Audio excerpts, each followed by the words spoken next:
Good evening, or good afternoon rather, and welcome to Armstrong Junior Senior High School for today's matchup between the Armstrong Riverhawks baseball team versus the Indiana Little Indians. My name is Joe Rhodes. I'm joined by Josh Schreckengoss on this nice warm spring day here at Armstrong. Josh, we got a nice one. It's sunny, it's clear, maybe a tough sky for the outfielders and for some of these pop-ups, but a beautiful day nonetheless, sitting about 50, I think 52 degrees.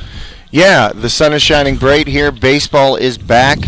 I know I can speak for you and say that this time of year is one of our favorites collectively. Getting back out there on the diamond. Armstrong with a really nice facility just built recently in the past couple of years. We're up on top of the hill here between Katanning and Ford City, and it gets windy up here, Joe. Not just the tricky sky, as you mentioned, with the very, very bright blue where a ball can get lost up there in those cirrus clouds, but also, you know, it's windy up here, and if the wind starts whipping, it's tough to catch those fly balls in the outfield. It is. I always find it interesting when you're driving around Katanning from whether it's the Graff Bridge or up 422, different parts of town, you always seem to see the high school, so that really tells you how high up it is here, and that's a big reason why the wind is so bad. And with that, when you're this high, there's a lot more sky. So even for some of those line drives, behind for those maybe those shallow line drives to the outfield might be tough too for these outfielders. I was at a game yesterday actually, and that's one thing both coaches remarked about was the fact that it was a beautiful day. It was clear. You couldn't ask for better weather, but that sky was so it was such a tough background for balls. So that's going to be one thing I think guys are going to have to deal with today, Josh. For Armstrong, just to kind of bring everyone up to speed on Armstrong. Coming off a successful campaign, I'd say, for playing in a difficult section in 5A baseball, playing along the likes of Mars and North Hills, who are now out of Armstrong's section, but playing against those two teams right there alone is a daunting task. So Armstrong, with a pretty young core, mind you, last year, had a pretty solid season in 5A baseball. Obviously the departure of Dawson Porter, I think, is noteworthy. I believe he, batted over 500. I think it's 530, somewhere in there, Josh. That's hard production to replace. Leader in RBIs, leader in hits. So it'll be, I think, a collective effort. There are a lot of guys that have been getting valuable playing time over the last few years. An Eddie Morris, a Tanner Bordick, Caleb Herringer, just to name a few, even RT Bowser. These guys have gotten reps. They've played on this level. So that's the nice thing. Now that Armstrong's in its fourth year, these guys that are playing that 5A competition from a young age are now starting to get the opportunity to show that experience here as upperclassmen.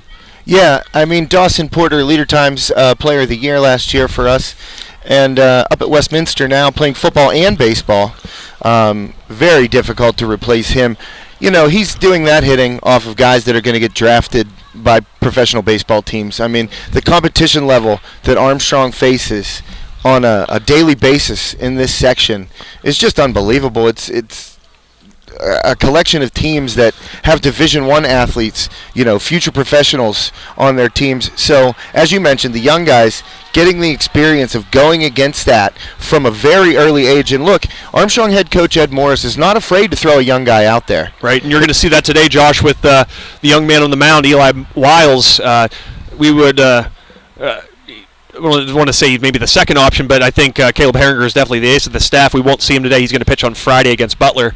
But Wiles, one of those young guys that you mentioned that Ed Morris isn't afraid to put out there, and had a chance to watch him over the summer a lot on the mound during summer ball. And you'll see a nice mixture of stuff. The kid's confident out there, and I think any team would be happy to have an Eli Wiles out there, logging innings.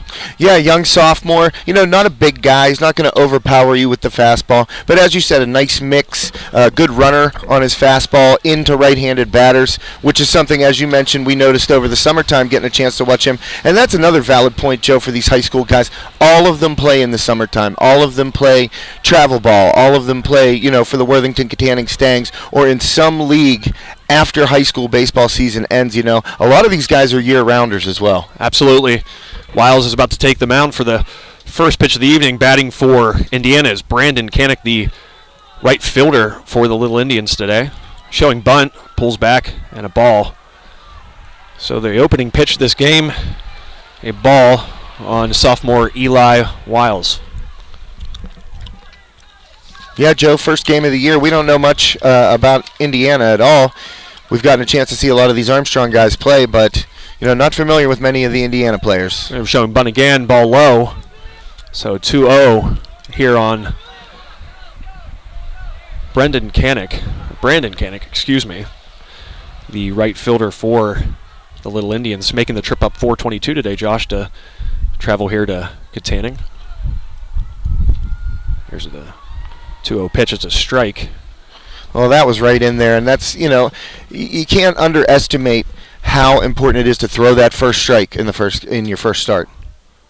Wiles with pitch number 4 of the contest, high, ball 3. So 3-1 here in the first batter of this contest between the Armstrong Riverhawks and Indiana Little Indians.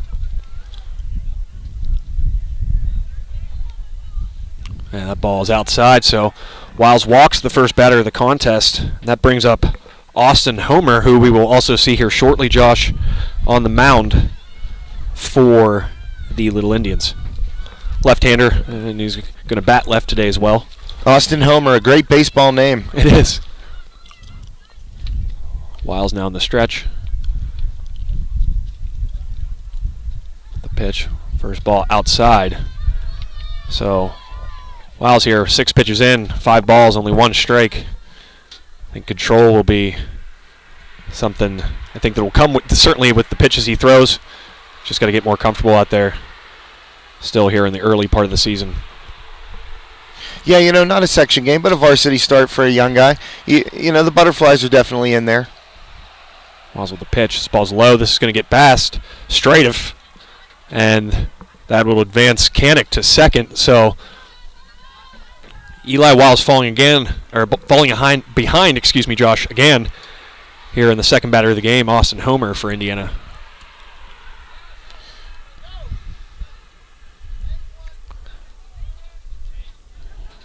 Wiles with the pitch. It's inside, but the umpire calls strike. Generous on the corner right there. That might be an umpire, maybe giving a little help to the home pitcher. Helping a young guy out, let him get comfortable. As you mentioned, not a section game, but Wiles with the pitch. This ball's lined down the left field line, but foul. So, well, he's worked back here, 2-2. A chance to get it out. Brandon Canick on second for the Little Indians. There's a liner back to Wiles. He throws to first. Canick was moving on the pitch, so he'll advance to third, and Homer is retired at first. 1-3 on the putout. Yeah, Homer got a good portion of that ball, but just pounded it right into the ground. Easy one-hopper. Back to Wiles there. Advances the runner, though. Here's Hilliard, first pitch he sees. Got the guy caught between third and home. Little rundown. The ball's back to home. So this is a pretty long rundown. Canick in home, and he's out. So great job by the Armstrong, almost getting the runner Hilliard at second there as well, Josh. So nice job of Armstrong. That's a speedy player there. That was a pretty long game of rundown, but Armstrong able to retire that lead runner there, Josh. That's huge. Now 2 outs, runner on second instead of 1 out, runner on third. Yeah, I believe that was a 5-2-6-1-5-2 put out at the plate. Very impressive. I'd like to see the instant replay on that. Do we have that technology, Joe? Not quite yet. We're getting there. So Wiles steps off. Most important thing right there, Armstrong prevents the run from scoring. That's a huge out at the plate. 2 down now. They can get out of this inning unscathed. Here's Wiles with the pitch to Ryan Age. And that ball will bounce.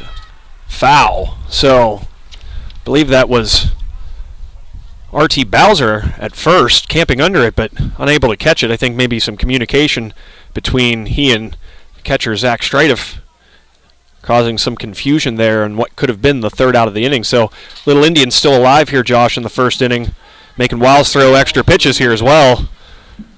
Yeah, boy, Joe, you called it out with that tough sky. I mean, that ball was up there for a minute, and Armstrong unable to come up with the out right there. Just drops between 3 players. So here's the pitch, outside strike to the cleanup hitter, the catcher, Ryan Age. Excuse me, Ryan AJ. Or AJ Ryan, excuse me. Boy, they give us the rosters in weird formats sometimes, Ryan is a first name. Pitch, here's a liner to short. Bordick knocks it down. He'll throw to first. Plenty of time and out. So great job by shortstop Tanner Bordick to corral that ball and get it to first in time for the third out. So Little Indians have 2 runners on base, unable to capitalize at the end of a half inning here at Armstrong Junior Senior High School. 0-0 game between the Armstrong Riverhawks and the Little Indians.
And welcome back here at the bottom of the first inning between the Armstrong Riverhawks and the Indiana Little Indians. I'm Joe Rhodes, joined by Josh Schreckengast here. So Armstrong kind of dodging some bullets there in the first inning. Josh, leadoff batter, walked, and 2 base runners on, but unable to capitalize. Wiles kind of buckling down there, throwing strikes. Started off a little shaky. 5 of his first pitches, or 6 pitches, were balls, and finding the strike zone later in the inning. Yeah, he got the comebacker to get the first out, and then a nice play by his infield defense to force a rundown and, get it out at the plate, preventing a run to score. And then Wiles seemed to settle down after getting that second out, even with a man in scoring position, was able to work out of that first inning. So, started out a little bit shaky there, Joe, but Wiles and the Riverhawks able to regain their composure and get out of that inning. And as we saw in the second at bat in the top half of the first inning, Josh, the pitcher Austin Homer, the lefty as we mentioned, listed at 6'170", the sophomore for the Little Indians. So got to see him at the plate. He had a productive at bat. We'll see what he's able to do here on the mound for Indiana. The first batter of the game for Armstrong will be Paul Seifert, the center fielder. He shows bunt, ball high. He's out of the way, so ball 1 to Seifert.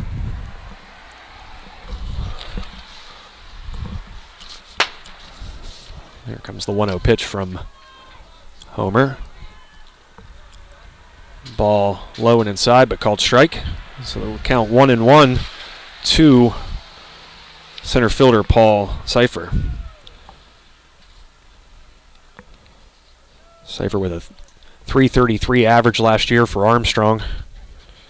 Had 13 RBI as well for the Riverhawks in his junior season. Seifert, a speed demon. We see him out there in the we saw him out there in the Riverhawks secondary. Very speedy guy. That's why Ed Morris is very comfortable putting Seifert out there in center field. A rangy outfielder is Seifert. Here's a ball grounded to second, knocked down. But there it is, that speed of Seifert. We'll get him on first base safely. Give him the hit there for leadoff hitter Paul Seifert. I will definitely give him the hit right there, because that would have been a really, really tough play, even if he gloves that cleanly there at second base. Zach Eisenhower playing second for the Little Indians. Even if he gloves that cleanly on the dive, that's still going to be a really tough play to get Cypher at first because of that speed. We're going to zoom you out here, folks, so maybe you can get a different angle of the field. Let us know maybe on our social media page at Sample Sports or Sample Sports ARM what you think of the camera view. Do you prefer zoomed in or zoomed out? Because we only have one camera to give you, so give us your opinion here. I think we should strap the camera to the top of Ed Morris's hat, and it could be the Morris cam. Batting now for Armstrong is Eli Wiles, the pitcher. So both teams having their guy in the mound also bat second in their lineups. So runner on first here, no outs in the bottom of the first inning for Armstrong. Pitcher Eli Wiles at the dish for Armstrong. Here's a throw over. Cypher back safely.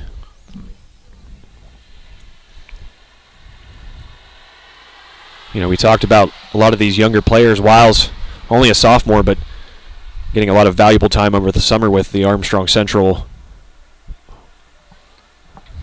travel ball team. Homer dropped that curveball in there. That kind of hung a little bit. Didn't look like Wiles was expecting it. So long at bat here by Wiles.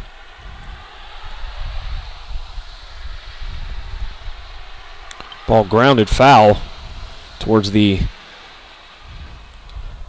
opposing team dugout, occupied by Indiana today. So battling is Eli Wiles here. And again, with the new rules put in by the PIAA last year, you don't want to have these extended at bats. You don't want to use pitchers because in high school baseball, it's not usually a luxury to have a deep pitching rotation. And here's a swing and a miss. Now, I got a piece of that one, Joe. Fouled it off right back over the Armstrong sign. But again, you know, like you said, battling, forcing Homer to throw extra pitches. Neither he nor his manager want him to be throwing. So the lefty in the stretch. And a throw over again, so worried about the speed of Cypher at first base. Rightfully so, as we mentioned. He is a speed demon, as you alluded to, Josh. Yeah, pretty fearless as well, watching him play strong safety, free safety for the Riverhawks this past year, you know. Pretty fearless guy, ran back kicks. And here's the pitch from Homer. There's a steal by Cypher, so Eli Wiles with the strikeout, but Cypher able to advance on the steal. And this brings up senior Eddie Morris. He's probably the biggest producer on this team. Last year, the team was led by, of course, Dawson Porter, as we mentioned, and Reese Matson, who will be out this season with injury. But behind him, as far as last season's average leaders, was Eddie Morris, batting a .340 average, driving in 8 runs, scoring 9 runs. I'll tell you, I saw Eddie play a couple Kiski Legion games over the summer, and I thought he really added some pop to his stick over the past year. So, see if that translates to this season. Ball low to Morris. So Cypher on second, 1 out, and the third batter in the order, Eddie Morris, at the plate. Here's a pitch. He turns on it quickly, and that's well hit but foul. Yeah, he turned on that. Definitely got the sweet spot of the bat on it. Just a little too early. That would have been a pretty good poke. Quick meeting here for Indiana on the mound. They said, maybe don't throw one right there again. For a lefty hitter, you love those. We talked about that, actually, you and I did the other day, about lefties loving that inside pitch, just being able to turn on it. And that's a place, lefty on lefty matchup especially, you don't want to leave that pitch. That's the only place I ever felt comfortable hitting against a left-hander, being a left-handed bat myself, was getting that inside pitch, because once it gets out over the other half of the plate, weird things start to happen coming out of the hand of a left-handed pitcher. Breaking ball by Homer Ball. Nice job of Eddie Morris. Tough pitch to lay off of there. Yeah, patient. Good eye there by Eddie Morris. I'm going to zoom back in here for a moment, folks. Get more of the action. Here's the pitch up high. So Cipher going. There, he's safe. The ball escapes, so here it is with just one out. Any ball deep enough in the outfield score Cipher after the steal of third. So that speed, you mentioned it right off the top, Josh. It's showing its head right now with Cipher on third now with 2 steals in the inning. Yeah, 3-1 count here, too, for Morris. You know, he's probably going to see a good strike. Homer with the pitch. He steps off. Eddie Morris steps out, so it's late. Being so far away, we can't hear who called time first. You saw Homer kind of back away thinking maybe a balk there, but Morris called time first. Oh, with the pitches. Morris turns on this one down the line, and this will score Paul Cipher. So Eddie Morris turning on yet another pitch, and it records the first run of the ball game for the Riverhawks. Yeah, Morris got that inside fastball, inner half of the plate.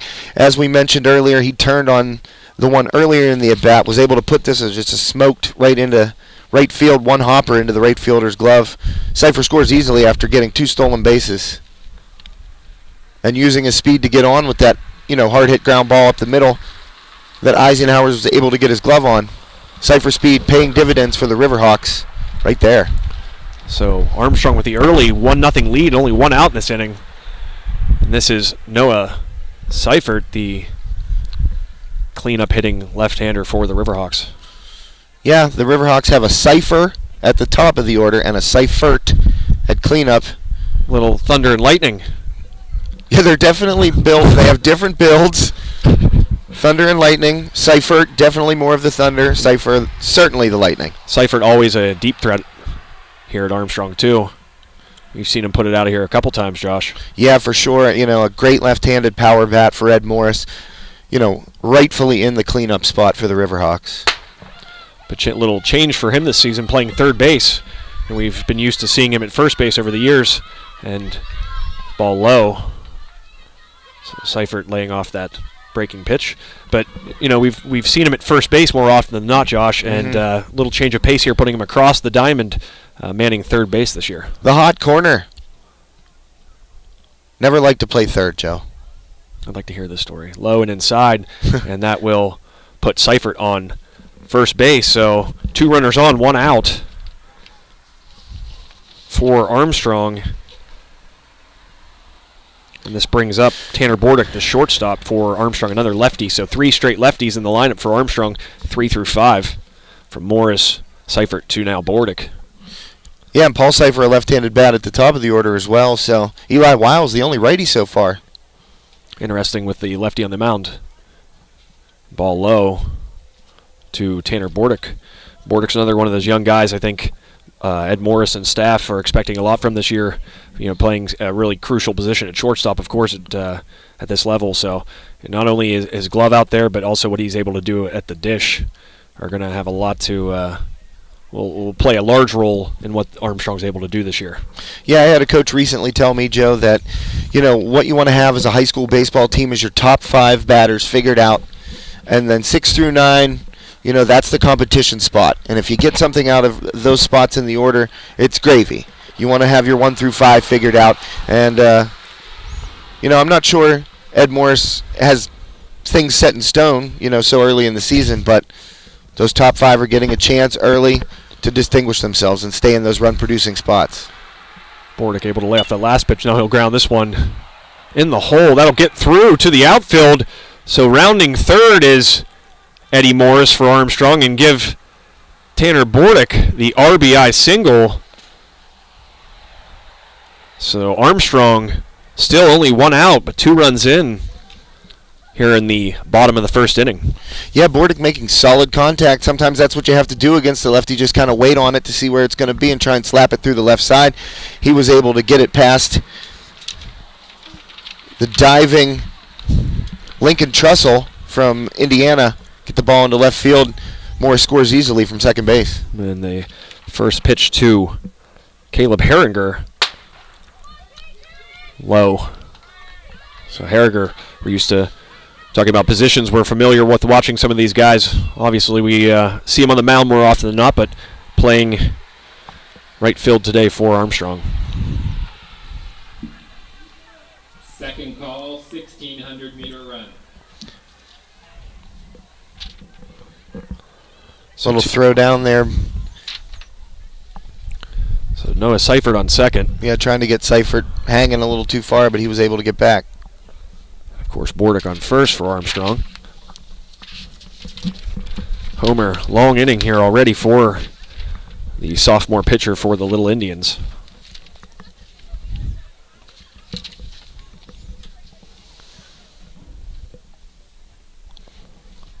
Herringer last year logged 30 innings on the mound for Armstrong.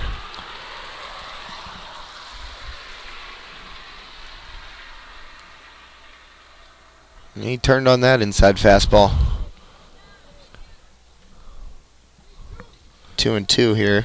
Last year, Herringer able to strike out more batters than innings pitched, which is always an impressive stat for a high schooler. 33 strikeouts to 30 innings pitched for Armstrong as a sophomore. So only in his junior season here for Armstrong. Certainly we talk about players with crucial roles on this team. Herringer, certainly one of those. There's a ball weakly hit to second. Play will be at first, but the second baseman loses the handle, so certainly go down as an error. So now bases loaded for Armstrong. Yeah. Eisenhower at second base right there, just, mishandling a slowly hit ball by It's a tough one there with, again, still Herringer, just one out. I mean, that I don't know, maybe it had some spin on it, I'm not sure. But he had some trouble with it. Herringer able to get down there. Loads the bases for the Riverhawks here. Straight up. 2-0. Zach Straight, the catcher for Armstrong. Bases juice, one out. Ball low, but that won't bring in Seifert at third. So Homer, again, extending this inning, Josh. Throwing a lot of pitches. So Armstrong, bases loaded here, bottom of the first, 2-0. And catcher Zach Straight at the plate for the Riverhawks. Pitch low and outside, but called strike. Yeah, that had some late break on it over the outside corner. Homer able to get the call there from the umpire. Here's the pitch. This line to third. Shortstop will gather, but no play, so kind of ranging to his right there was the shortstop. I know you couldn't see it on TV, but the shortstop, tough play, ranging to his right. And by that point, he couldn't throw to third because Bordick was pretty much already at the bag, so really no play there. So that'll be a single and an RBI for Zach Straight. Yeah, Lincoln Trussell deep in the hole to field that ground ball off the bat of Straight. If he had no play, that's a very long throw for a high school kid to make. As you mentioned, Bordick off on contact. Really nowhere for Trussell to go with that ball. It goes down as a hit and an RBI for Zach Straight. Got a pinch runner coming in here, I believe. So the second batter of the inning was the only out recorded. Now Armstrong deep in its order with R.T. Bowser at the dish. So eighth batter of the inning for Armstrong. Indiana meeting on the mound, probably for good reason, Josh. Yeah, I don't know what you say out here. You may be trying to slow Homer down.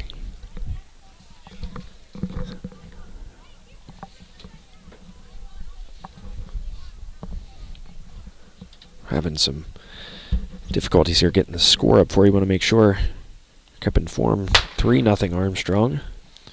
Folks, if you can hear the starter pistol in the background, we have a junior high track meet going on up here at the Hawks Nest. Beautiful facility up here, folks. Do yourself a favor. If you live in Armstrong County, come out and see a football game here in the fall, a baseball game, softball game, track meet. They've really done a nice job up here. So first baseman R.T. Bowser at the dish for Armstrong. Eighth batter of the inning. First pitch low, but called strike. So maybe a generous call there, helping out the struggling lefty for Indiana. RT's a big guy. He's got a big strike zone. RT also the goalie for the Riverhawks.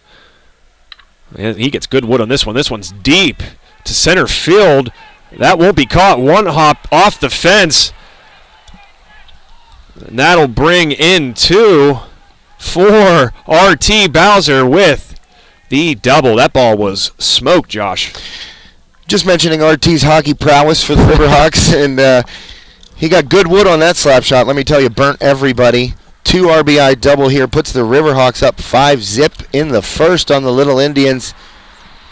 Getting a little bit out of hand here early. Homer obviously struggling at the plate, trying to lay that ball in there. RT was ready for that. Crushed it to the deepest part of the park. So again, that's Bowser was the 8th batter in the lineup. Now we're seeing the final batter in the Armstrong order, J.B. Kunst, the outfielder for the Riverhawks.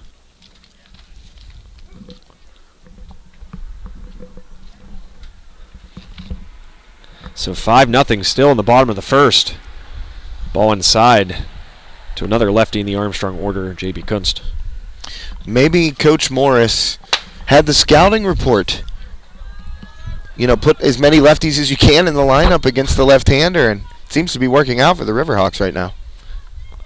There's ball lined to second, and again off the Indian second baseman.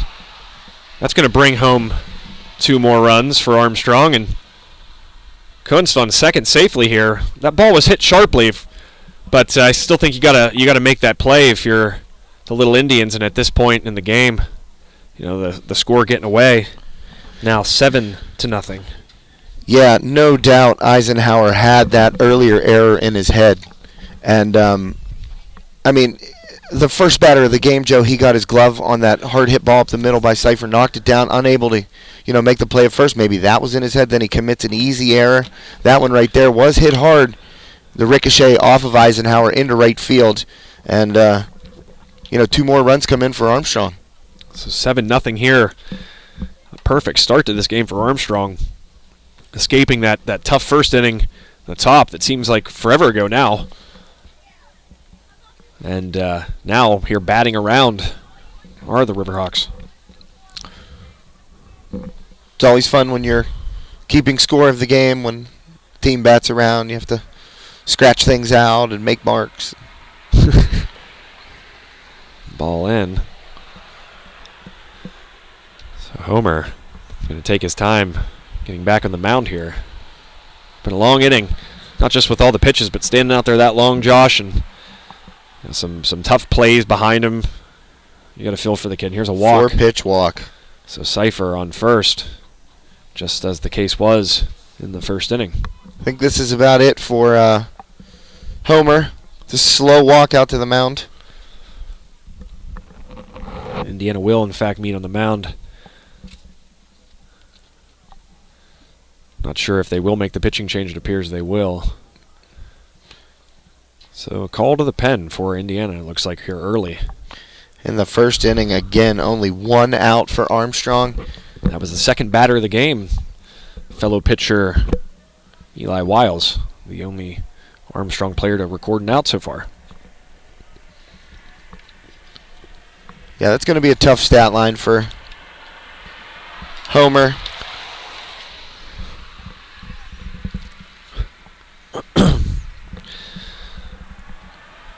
So with that, we're going to take a quick break while the new Indiana pitcher warms up so we can get an ID on the pitcher. And we'll bring you action here in one moment from Armstrong Junior Senior High School with the Riverhawks up 7-0 here in the bottom of the first inning.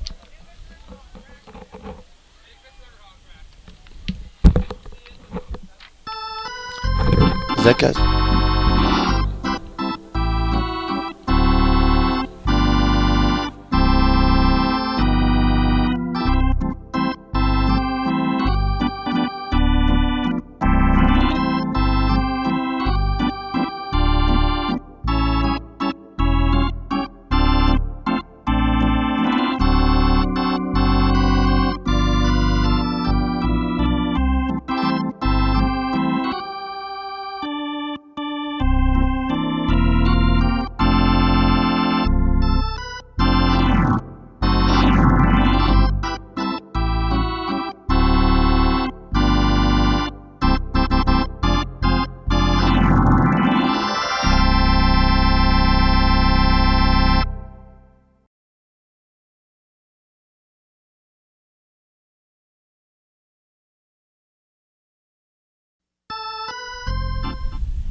And welcome back to Armstrong Junior Senior High School for today's contest between the Armstrong Riverhawks and the Indiana Little Indians. My name is Joe Rhodes. I'm joined by Josh Streckengoss. A long first inning here, Josh.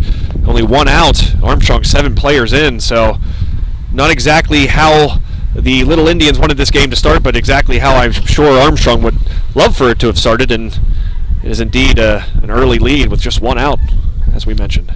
Yeah, R.T. Bowser with the big 2-run, 2 RBI double. Short hops the fence out here in deep left center.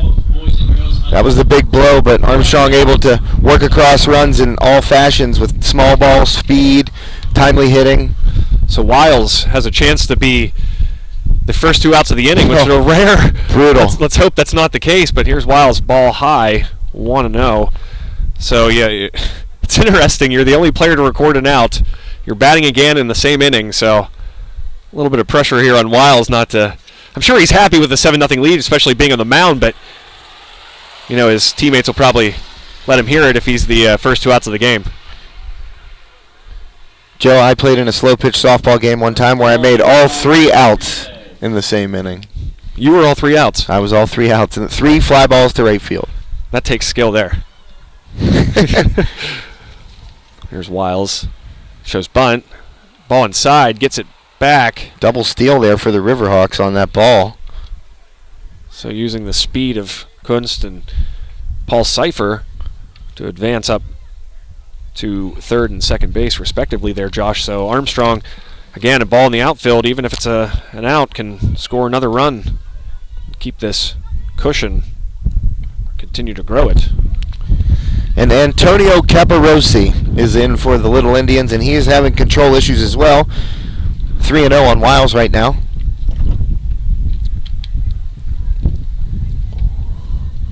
Wiles striking out in his first at bat. That ball was in for a strike. So 2 runners on for the Riverhawks. Man on third, man on second. Still just 1 out. Here's a grounder foul into the Armstrong dugout. So beautiful day here. A little sunny. The sky, I think, has caused some problems. We saw it in that pop-up you mentioned when R.T. Bowser was ranging in towards the catcher. And that sky, it's a high sky, as they like to say. But here's Wiles, ball grounded. No, that's up in the air, high sky as well. In the right field. Now, excuse me, hard to see that one even from our vantage point. Sack fly, ball down, he's out. So that will end the inning. Big break right there for the Little Indians. Unbelievable. Great throw from right field by the Little Indians. Brandon Canick. 2 outs on 1 pitch. That is just what Indiana needed right there.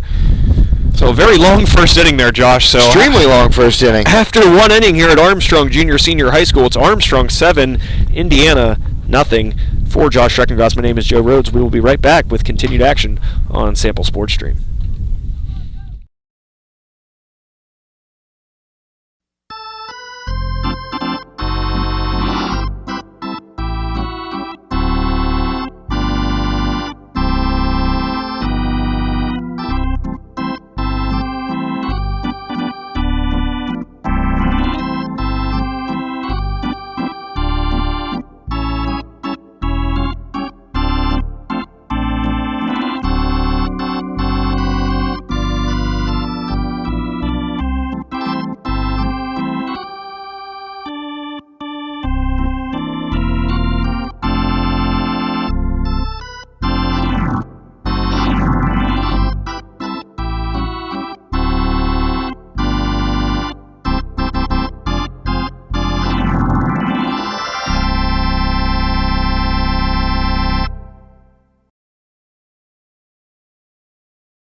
And welcome back to Armstrong Junior Senior High School.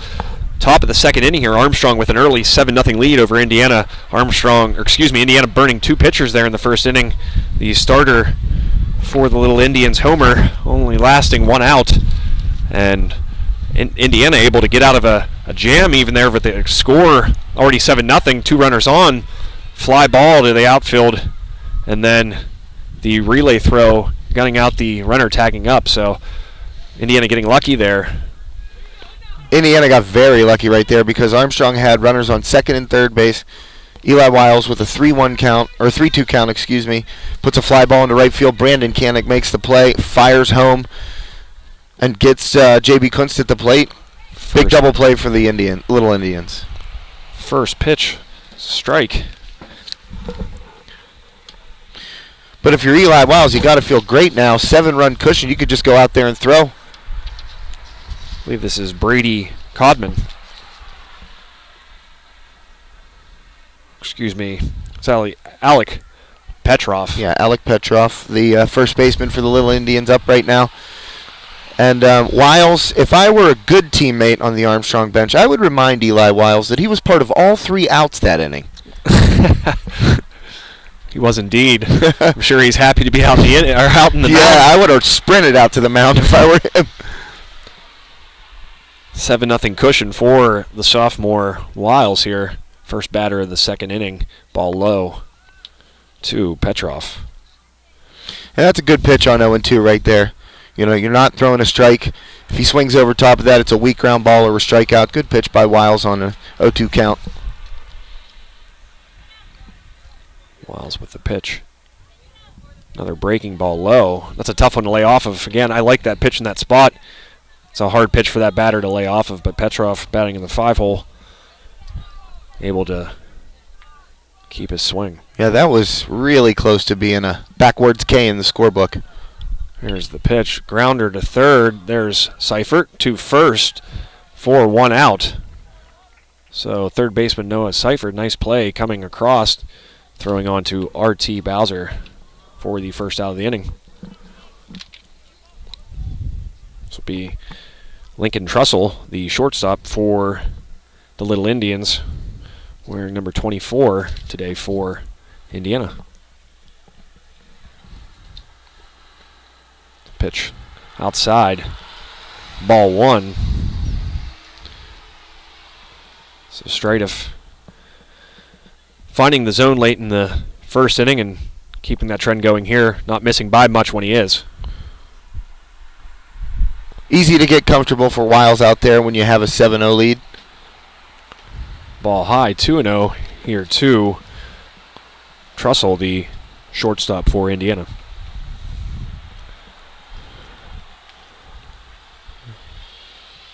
Called strikes, a swing and miss for Trussell.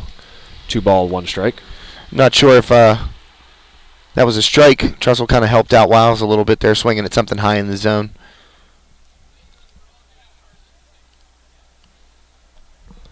Here's pitch low outside. So 3-1 now the count. 1 out here in the top of the second inning. Armstrong with a 7-0 lead. Sophomore Eli Wiles on the mound for Armstrong. Yeah, that's the one thing you don't want to do right here is throw ball 4. There's a ball grounded to Bordick at short. Nice hop. Throw over to Bowser. 2 out. So Armstrong's the right side of their infield, left side of their infield, getting tested here in the first 2 plays of the top of the second inning. It's the beauty of the turf right there, Joe. 2 hard ground balls, but 2 really true hops. And you got R.T. Bowser over there, 6'3" at first base. Nice big target for those guys to throw at. Second baseman Zach Eisenhower up for Indiana. He puts this ball deep into the gap in left center field. Seifert able to get it on a hop. He gets it in quickly. That will limit the damage. So double to Eisenhower, who I'm sure really wanted that one after the tough bottom of the first inning he had at second base. Well, I'll tell you what, if you have a 7-hitter in high school with power like that, you know, he won't be hitting 7 very long, but Eisenhower most likely just taking all the frustrations out of that 2-error first inning that cost his team 4 unearned runs. So man on second here for Armstrong. 2 down. Brings up the 4th batter of the inning, Brady Codman, the third baseman for the Little Indians. Wiles in the stretch, the pitch. Outside, ball 1 to Brady Codman. Obviously, I think you're happy if you're Coach Ed Morris, if you just want this kid to go out there and throw strikes, really, and put the ball in play, because I think they trust their infield. Here's a pickoff play. He's out, so great job there by Wiles. Gets out of the inning, helps himself out with the pickoff throw there. Nice job by, I believe it was Eddie Morris, second baseman there, putting the glove down. So Armstrong escaping that inning. The double by Eisenhower doing no damage for the Riverhawks. So after 1.5 innings, Armstrong 7, Indiana nothing. For Josh Reckengoss, my name is Joe Rhodes, Sample Sports Stream. We will be right back.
And welcome back to Armstrong Junior Senior High School for the bottom of the second inning. Due up for the Riverhawks, Eddie Morris, Noah Seifert, and Tanner Bordick.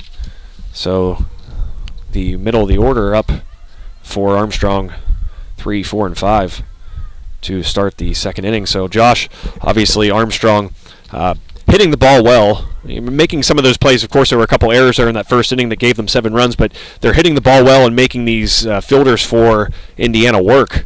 You know, Eisenhower, we mentioned at second base, was getting tested there pretty regularly in the first inning. So credit to Armstrong. They're helping themselves by making good contact here, Josh. And Eisenhower out of the game right now. Indiana made a substitution after Eisenhower hit that double. Number 8, I believe. It's tough to see out here. We're kind of far away. This is Eddie Morris for Armstrong. Ball inside to the senior Morris.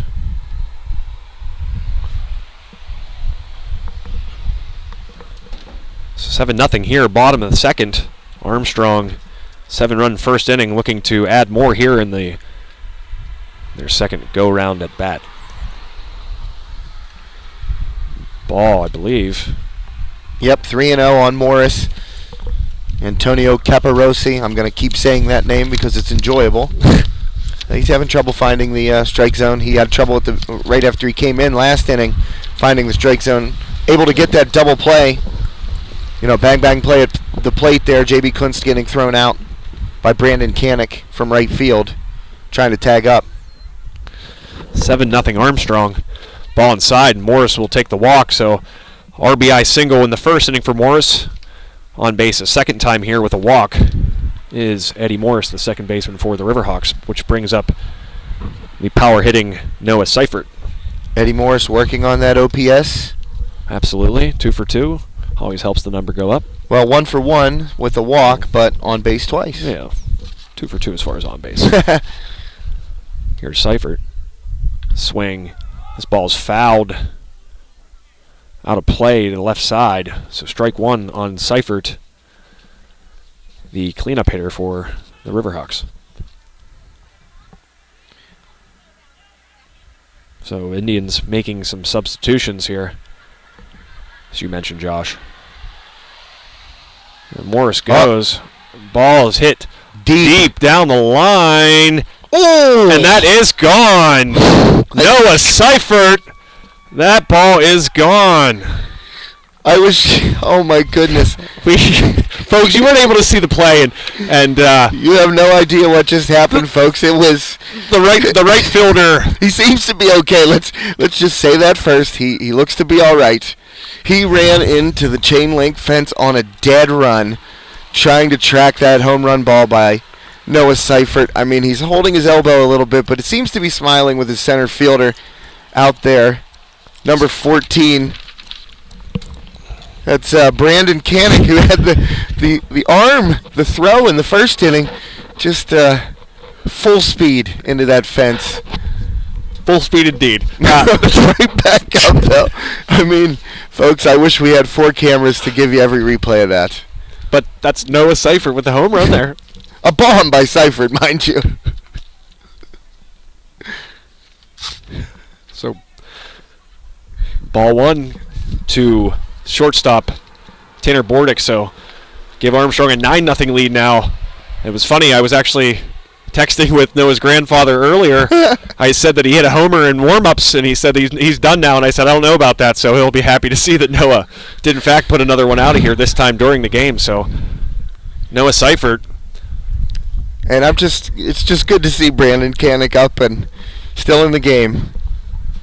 It looked like a slingshot coming off that fence, Joe. Oh, man. So a strike to Tanner Bordick. So no one on. 2 in already. No outs. There's a strike to Bordick. So Armstrong again scoring early.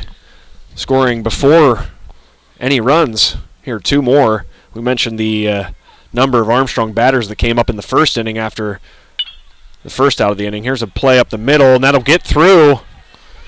Bordick starting it right back up after that home run by Seifert. 9-0 right now, Armstrong. Just pounding the ball. So Armstrong jumping on the Little Indians early here. 9-0, as Josh just mentioned, after Noah Seifert hitting a 2-run double, knocking in Eddie Morris. 2-run homer, Joe. 2-run homer, excuse me. Yeah, that cleared the fence. With Eddie Morris on base there, so. Brandon Canick did not clear the fence. I'm sorry, folks. It was hilarious. It was a valiant effort. A valiant effort. Just tons of heart out there. It was beautiful, but my goodness. It's a wild pitch by Caparossi right there. And Bordick easily down to second base. This is Caleb Harriger, the right fielder for Armstrong, up to bat.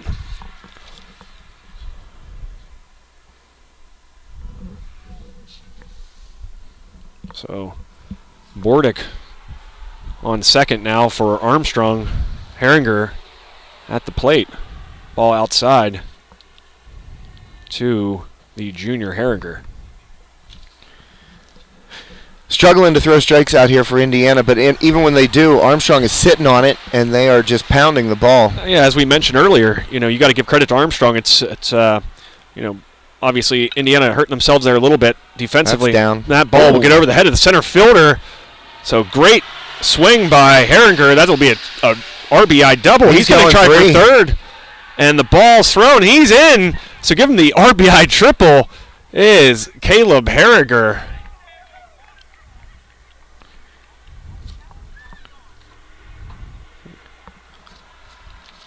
Puts the Riverhawks up by a touchdown and a field goal here, Joe. 10-0. 10-0 Armstrong lead here in the second inning. Center fielder Nick Hillard, Indiana center fielder Nick Hillard, did not take the best route to get to that ball. It kept sailing, got over his head, and Harriger turned on the Jets. RBI triple. So Harriger, as we mentioned, more known for his skill on the mound, showing off some speed there with the RBI triple here for Armstrong. Still no one out.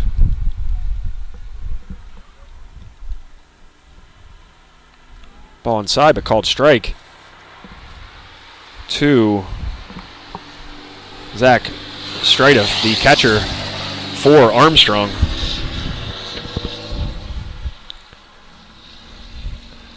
So as we mentioned, Armstrong scoring early in each of the last 2 innings.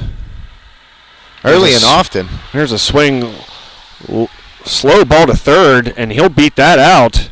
Does the catcher Zach Stratoff. That brings in another Armstrong run in the process. So make it 11-0 Armstrong here in the bottom of the second inning. How about Zach Stratiff, or Stratiff? Is it Stratiff or Stratiff? I've heard it both ways. I've heard it both ways as well. But how about this? 2 for 2, Stratiff. We've been informed by the venerable Jake Canish He's here that on the pronunciation is Stratiff, as in Stratiff as an arrow. But 2 for 2, 2 RBIs, hasn't hit the ball out of the infield yet, Joe.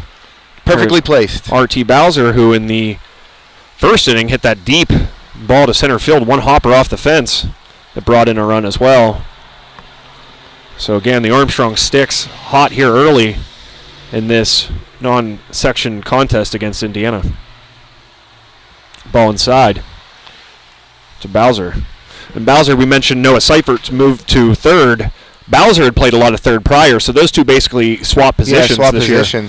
And we're seeing Bowser at first. And I've seen him there in some summer ball and stuff, but got really used to seeing him there at third. So moving over to the other side, swapping places with Seifert. He grounds the ball to second for the first out.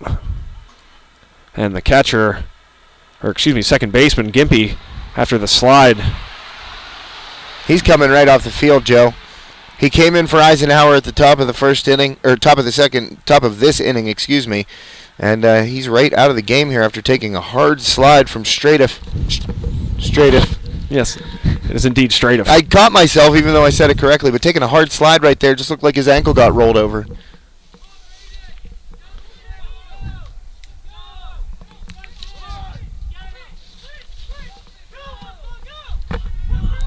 So 11-0 here. It's the first out for Armstrong here in the second inning.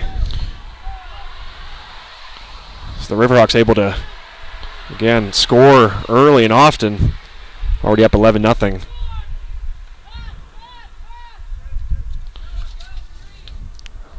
Active are the Armstrong Six, but you made a good point earlier, Josh. Not swinging at bad pitches. They've been sitting on a lot of those low breaking balls that they saw early on with Homer, the Indian who started the game for, or Indiana, excuse me. Ball low here. Yeah, they've been very disciplined at the plate. There were a couple of pitches there early before Homer came out of the game. I remember one backdoor breaking ball specifically that looked like a strike, and the Riverhawk at the plate was able to lay off. Very disciplined in there for Armstrong. For a second straight inning, the 9th hitter in the Armstrong order, J.B. Kunst, will bat. Another rare feat. A little breaking pitch kind of tailed in there for a strike. Yeah, Caparossi has kind of a 3/4, delivery. Not sidearm, not overhand, just somewhere between those. Some decent movement on his breaking stuff, it looks like.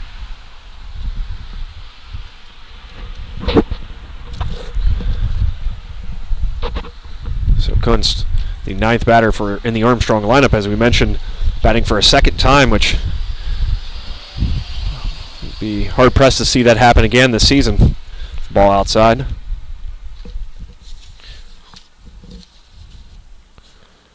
So a runner on first is R.T. Bowser. Ground into a force play as a bat. There's a ball to first. Throw to second. Got to tag him. And he's out. So Indiana, again, a little double play of sorts. Double play magic to get out of there. Got him out of the first as well. So kind of escaping the damage. But Armstrong, again, building an 11-0 lead here. So obviously a lot of ground to make up for the Little Indians here. So after 2, it's Armstrong 11, Indiana nothing. For Josh Ruckengoss, my name is Joe Rhodes, Sample Sports Stream. We will be right back.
And welcome back to Armstrong Junior Senior High School for today's contest between the Armstrong Riverhawks and the Indiana Little Indians. My name is Joe Rose. I'm joined by Josh Reckengast here on this lovely day in Katanning, Pennsylvania for this non-section contest, Josh. We've been treated to a bunch of things, I feel like, so far in this contest. Certainly Armstrong putting some good wood on the baseball, and Eli Wiles, holding his own on the mound for Armstrong. Yeah, and even though they haven't had many opportunities because, they've been hitting so long, but the Riverhawks defense has been a nice, has had a nice display this game. A couple of hard plays on the left side of the infield that they've picked cleanly and made the long throws. R.T. Bowser over there at first base, big target, able to stretch, stand up. So Wiles out for his third inning of work. At the plate is for the Little Indians. Having a hard time finding my lineup here. Who do we got here, Josh? Brady Codman. Brady Codman, of course. The third baseman for Indiana. Got a lot of papers up here. We're a small crew. The small crew is me and you. There's the pitch from Wiles. Called strike, so nice little breaking pitch there by Eli Wiles. So he's kind of rolling now, and again, I'm sure he's comfortable out there. Got an 11-0 lead, just kind of got to go out there and throw strikes. Keep it simple. The ball's fouled out of play down the right side. Yeah, if I'm Armstrong head coach Ed Morris, I'm telling Eli Wiles every time he comes off the field, just throw strikes. There's no need to try and be too fine out there. Your defense is playing well behind you. Big lead. And here's a walk, so leadoff walk for Eli Wiles. That's the last thing you want to do with a big lead. You don't want to put guys on base for free. We'll bring up the second batter of the inning, Ryan Putt. Ryan Putt. Perfect golf name. Here's the pitch from Wiles, called strike. So no balls, one strike here early in the at bat. Second batter of the inning for Indiana, Ryan Putt.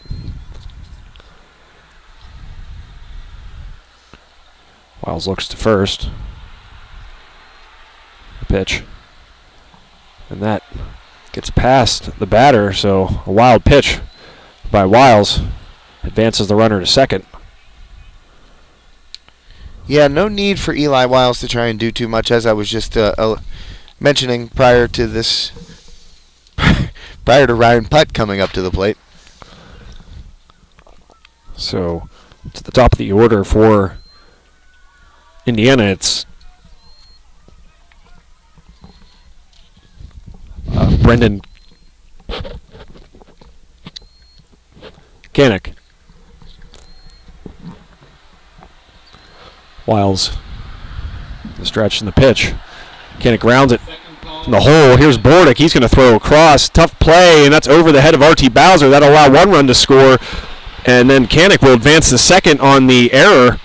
So a high throw from short from Tanner Bordick to R.T. Bowser. Bowser not able to jump and catch it, so that scores a run, and now no outs and a runner on second base. Yeah, that was actually Ryan Putt flying around the base, well, getting to second right there on the bad throw by Bordick across. Codman came in to score. We've got Brandon Kanik up right now, I believe. Oh, it is indeed. Sorry. Jumped the gun there, Josh. Brandon already having a memorable game here. Threw a guy out from right field, walked, ran into the fence. Righty on righty matchup here. Wiles with the pitch. High pitch, swinging through. The pitch is Kanik.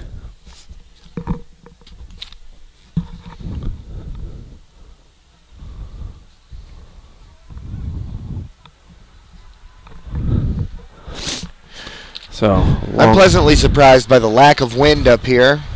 I am too. That's 300 Bluffington Drive. That's a great point. It's usually pretty windy here, especially this time of year. We're really lucky that the weather's so nice, because if you get a chilly day and that wind's blowing, it can be tough to to catch a game. We have both covered games here from our cars when the football field was being built. Yes. You know, we could park right out here behind the center field fence and watch the game. And some days you had to.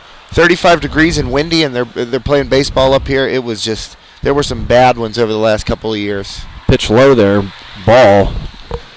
But today, absolutely perfect.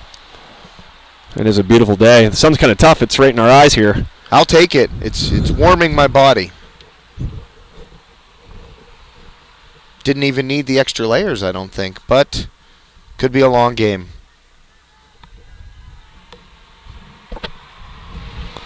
So 11-1. Strike 3. So nice pitch there by Eli Wiles to get the strikeout. I believe his first of the game. Correct me if I'm wrong there, Josh. I don't have to correct you because you are not wrong. All right. So 11-1 here. And a meeting on the mound. Coach Ed Morris coming out to talk to his team.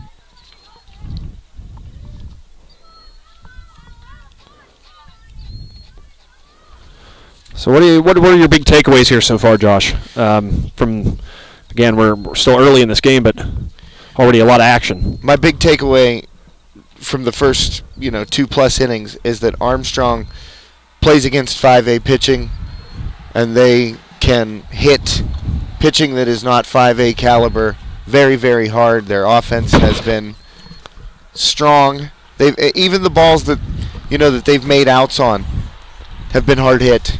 And RT Bowser short hopping the fence out here at the deepest part of the park, and Noah Seifert hitting a bomb down the right field line basically.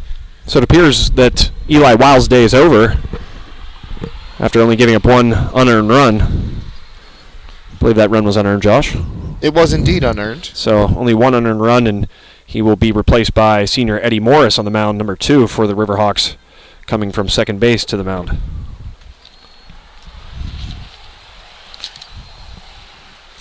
Yeah, Wiles 2 1/3, 1 run, unearned, 1 strikeout, and 2 walks. A decent showing for him. You get that big lead. Why not save him if you're Ed Morris?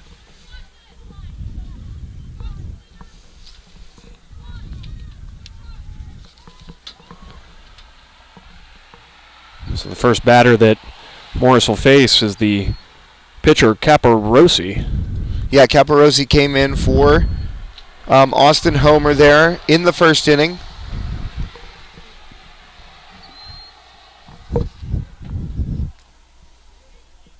I actually believe this still is Homer. It is indeed Homer, so he stayed in the game, remained in the second spot in the lineup. That's the part of high school baseball that's... And being pretty far away. Yeah. It's tough to follow the re-entry rules because they are obviously different than college or Major League Baseball. So Austin Homer at the plate, first batter that Eddie Morris will face. Morris's first pitch inside. Or called strike. I don't know. That is, impossible to tell if the umpire just waved inside. I don't think it was a strike call. We are actually behind the scoreboard here, so we're unable to see what the official call was. Here's a ball lined down the right field line, but foul. We know for sure that one is a strike. That is indeed a strike, so just have to kind of pay attention here. This umpire, I guess he is holding up the count, but we can't see it. Need a telescope, Joe. A pair of binoculars would do. Or a telescope. So Morris. A looking glass. One of those old pirate telescopes. A looking glass. Here's Morris and the stretch runner on second here. Pitch inside, ball to Austin Homer of the Little Indians. Again, find us on Twitter at SampleSportsARM and our website, samplesports.com. Well, I can say now with 100% certainty that we do have a full count. So Morris, first batter he faces, runs the count full, does the senior for Armstrong. Runner on second for the Indians. Pitch is lined Tough play in center field for Cipher. He gets it. He's going to tag, but he guns it in. Tough throw, so the runner will advance on the fly ball to center fielder Paul Cipher. So Eddie Morris able to retire the first batter he faces. Runner does get to third base in the process. Yeah, Cipher came up throwing. I'm sorry, you were saying? I interrupted you, Josh. That's okay. Cipher came up throwing right there, but his throw was up the line. So 2 outs here in the inning. Morris looking to get the second out and send things into the bottom of the third. Got the strike right there on the outside corner. Sorry, Joe. I wanted to make sure the umpire gave the actual strike signal. So just waving it outside Yeah. and the arm gesture looking exactly the same. Morris in the stretch. Here's the pitch. Nice breaking ball by Morris. Swinging over, it is Nick Hilliard, the third batter in the Little Indians lineup. And Morris with the pitch. Down, and at strike 3 is Eddie Morris there. So Morris retiring the final 2 batters of the inning in relief of Eli Wiles. After 2.5 innings, it is the Armstrong Riverhawks 11, Indiana 1.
And welcome back to the bottom of the third inning here at Armstrong Junior Senior High School between the Armstrong Riverhawks and the visiting Indiana Little Indians. I'm Joe Rhodes, joined by Josh Reckengast here. Josh, story obviously Armstrong's ability to put runs on the board. 11 here through 2 innings, so not even through 3 innings and Armstrong putting up double-digit runs, Yeah, very aggressive on the base paths to go along with very disciplined approaches to their at-bats at the plate, and just getting on top of the ball. They're squaring everything up. Even the ground balls are hard hit. Indiana, even on this turf, having trouble with a couple of those hard hit ground balls. And I mean, as I mentioned, a couple of double steals, tagging up. Armstrong very aggressive on the bases. That leads to 11 runs and a big lead here. This is number 4 for Indiana at the plate, or at the on the mound. A.J. Ryan. They're switching him around, Joe. Well, you got to figure the first 2 pitchers they've had have thrown a lot of pitches, so you want to save those guys. You don't want to burn them out with probably a big game Friday for them. Not sure who Indiana plays. I know the Riverhawks will be taking on Butler. There's a strike to start the inning. This is Paul Cipher leading off the inning. So a third straight inning he'll lead, or for a second time in 3 innings, he'll lead off the inning. Batting for the 3rd time now. Cipher able to reach his first 2 at bats, Josh. You mentioned that speed, and his bat's looking good so far today as well, Josh. Yeah, 1 for 1 for Cipher, a single and a walk, 3 stolen bases and a run scored. Terror on the base paths. So no outs here in the bottom of the 3rd inning between Armstrong and Indiana. Here's the pitch. Inside, Cipher able to get out of the way.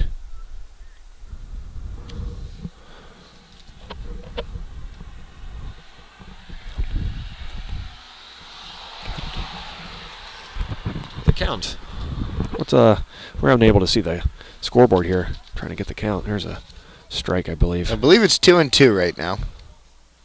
Cipher leading off the inning for Armstrong. senior center fielder. As you mentioned, 1 for 1, 3 stolen bases. So that speed is certainly helping the Armstrong Riverhawks offense today. It's a foul ball there down the left field line.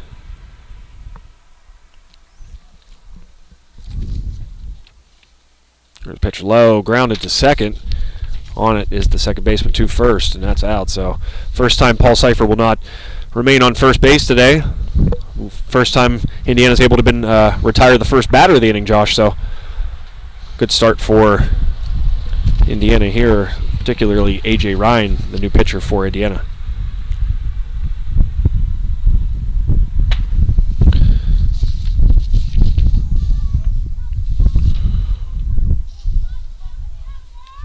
Next to the plate, this is Eli Wiles. Swing, foul ball, half swing there.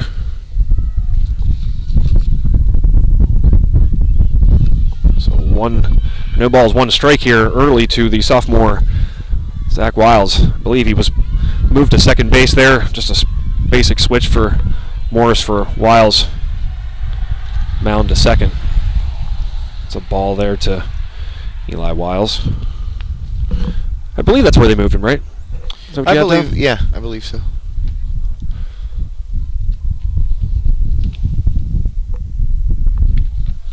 Here's the pitch.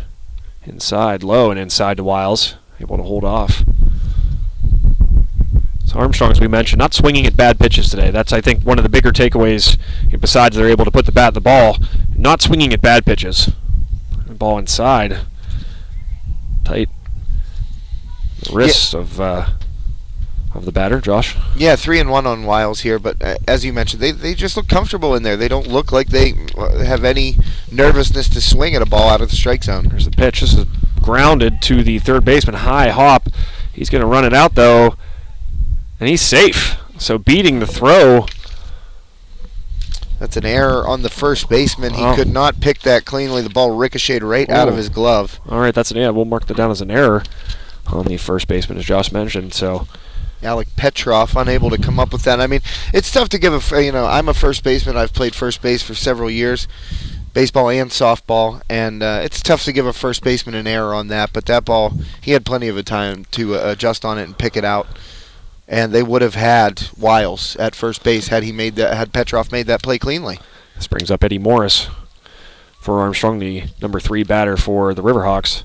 So this is where you're kind of tested. Do you have another error? Do you let it get under your skin like they did in the first inning, or do they kind of clamp down here and put it in the past? Is the question here for Indiana, as they do have another mound visit. Yeah, lots of mound visits.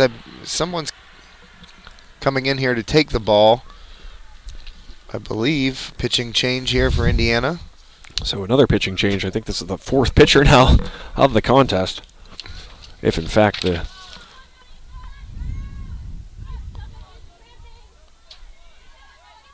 I believe it is. This is number 16, I believe, for Indiana. And I mean, Ryan just walked out to the left side of the infield, so folks, bear with us as we try to keep up with all these lineup changes from Indiana. This is Jacob Fritz entering the game for Indiana. It's 4th pitcher of the contest. Yeah, Ryan, not sure where he's going to be playing, but he's still on the field there. So the outfielders meeting in the outfield, the infielders on the infield. This chatter, it's baseball chatter. You know how it works. Are they talking about this game in either of those huddles right now? I'm going to say no. 100% not talking about this game. They're getting beaten pretty handily, and it's high school baseball. Anything can happen. I'm sure these guys don't think they're beaten. I'm sure they want to get up there and take their cuts, but right now they are not talking about this game. As Fritz warms up. So the first batter Fritz will face is the left-hander Eddie Morris. Swings left, throws right. Seen the classic scene in Bull Durham where they discuss candlesticks for wedding gifts and stuff like that during the mound visit. You're taking my word for it? You're not a Bull Durham fan. I am. I'm agreeing with you. It's a great movie. What more do you want from me? It's a fantastic movie. It is. But the mound visit, was not talking about the game. That was the parallel I was trying to draw, very, very poorly drawn. So my apologies for that. But Bull Durham, Great movie. We agree. Susan Sarandon's finest performance. I would somewhere there, yes. So here's the first batter that Fritz will face, Eddie Morris again for the Riverhawks. Ball inside, ball one.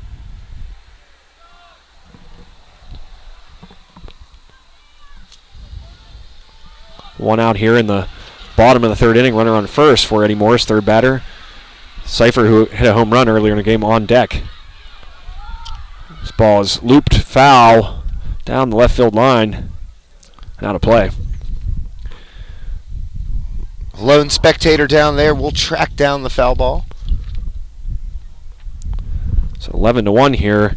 Bottom of the third inning. Armstrong scoring early and often here in this contest, folks. Ball in. Morris not tempted by that one, just a bit above the letters. More of that plate discipline, Joe. Morris's third at bat of the game. Ball outside. He holds off.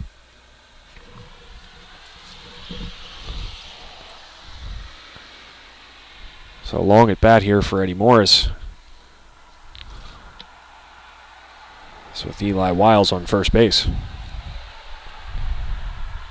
Line ball down the line. Over the head of the right fielder. This will two-hop the fence. Wiles is around second. Morris to second base. He's going to go to third. They're going to wave Wiles home, and he's in easily. Morris called out at third, but the run does score. That's the second out of the game, or excuse me, inning. But give Eddie Morris the RBI double.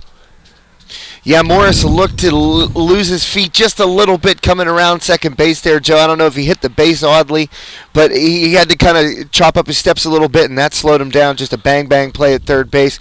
Kanik again with another outfield assist. That's 2 for him. But Morris cut down on the plate still. Another run on the board for the Riverhawks. That's 12 for them. So 12-1 here. Cypher already a homer in the game. He hits this one deep to right field, or shallow, excuse me. And camping under it is the right fielder, and that is the third out of the inning. But Armstrong adding one more run, making it runs in each of the first 3 innings for the Riverhawks here, Josh. Yeah, Armstrong offense on fire right there. Eddie Morris, it should have been a triple. It's just he just lost his feet a little bit around second base there. Might have to ask him after the game if he slid on the base or maybe caught a cleat in the field turf up there, but that might have cost the Riverhawks another run, but I don't think head coach Ed Morris is too upset about that, being up 12-1. So after 3 innings, it's the Armstrong Riverhawks 12, the Indiana Little Indians 1. For Josh Reckengoss, my name is Joe Rhodes, Sample Sports Stream. We will be right back.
And welcome back to Armstrong Junior Senior High School.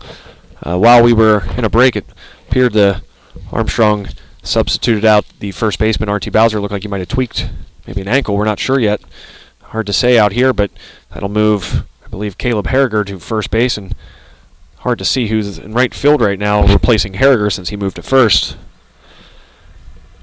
But tough injury there. If, in fact, that's what it was for R.T. Bowser, an important player in this Armstrong lineup in a game that's already 12-1 lead. Yeah, I think the bases, Joe, the physical bases are causing the Riverhawks some problems right now because Eddie Morris looked to slip coming around second base at the end of the third inning there, thrown out trying to stretch a double into a triple, and R.T. was just throwing regular practice ground balls between innings here, and he kind of went up to corral a high throw and came down and went straight down. And they were looking at his ankle, and he kind of hobbled off. So hopefully RT's okay. That's a freak injury, and obviously not one that the Riverhawks, obviously one they hope isn't serious. So this is Eddie Morris on the mound for Armstrong again for a second straight inning. Got the final 2 outs of the second inning, and now he will face A.J. Ryan. Swinging strike. 0-1 to Ryan.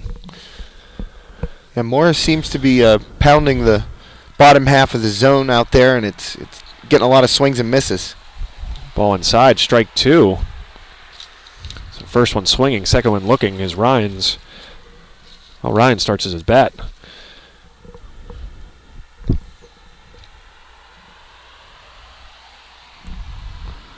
Strike 3, looking. So you mentioned the backwards K, Josh.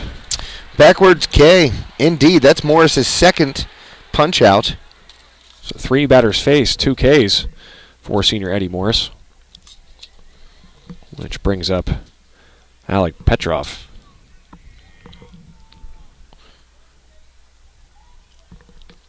Swinging strike. So exactly how he started off the last batter there, Josh, that low breaking pitch. Almost looked like a slider from Yeah, that's what I was going to say. Maybe a slider. Something with a lot of downward bite on it. Ball is lined to right field. That'll get down. I believe this is Max Morris, newly into the game. He throws it in, gets the cutoff. But that'll be a single by Petrov. Petrov able to drop it there to Morris's right. Max Morris, that is, who was playing right field. Yeah, if I'm Brother Eddie, I'm telling my younger brother, why aren't you laying out for that ball, Max? That would have been a tough play. Oh, yeah, impossible play. Morris still able to cut it off quickly and get it into the second baseman, preventing the double. First pitch low, ball 1. I believe Lincoln Trussell. So 1 ball, no strikes here. The third batter of the inning for Indiana. Breaking pitch high, swinging miss. So Morris using that breaking ball a lot. Yeah, that one was upstairs, and I don't think Trussell could lay off. It probably looked as big as a beach ball coming in there, but a swing and a miss. You don't want to leave that one up there too often. But sneaks it by the batter. Does Eddie Morris. Low breaking pitch. This time Trussell able to lay off that low breaking ball.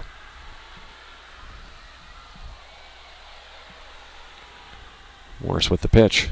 This ball's fouled. Or down the line maybe. That'll drop in fair actually. Right over the first baseman's head. It was kind of an in-between play. They get the out though, the force, because the runner from first didn't know whether to move, Josh. So give him the force at second base there. That was a tough ball. That was no man's land, as they like to say, right between the first baseman, right fielder, and even the second baseman ranging over there for Armstrong, none of which able to come up with the ball. Yeah, the in-betweener, but Harriger stayed with it, picked the ball up, fired to second base to get the force out right there.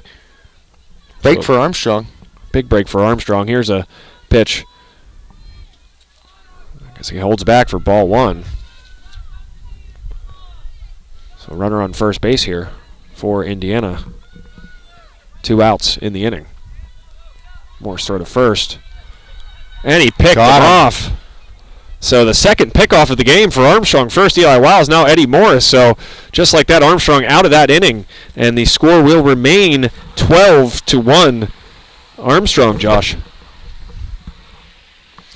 Yeah, Morris involved in 2 pickoff plays, one as the second baseman creeping in behind the Indiana runner to get an out in the first inning. And right there, quick move, a little step-off quick move by Eddie Morris on the mound.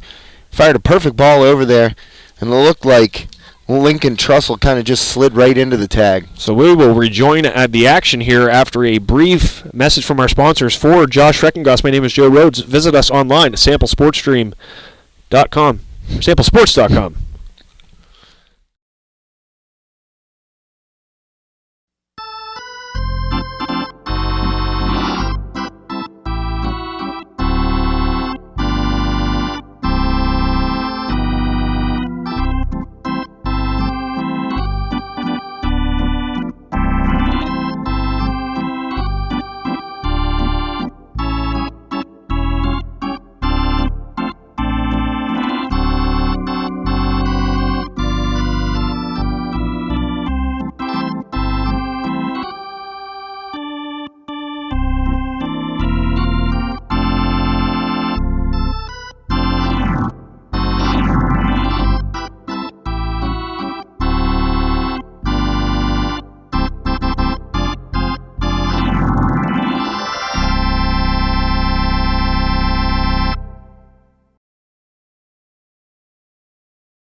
Welcome back to Armstrong Junior Senior High School. New pitcher on the mound for Indiana.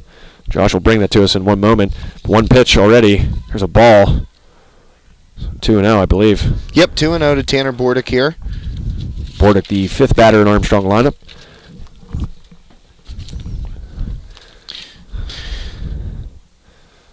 In the game for Indiana right now, their 5th pitcher. There's a liner down left field.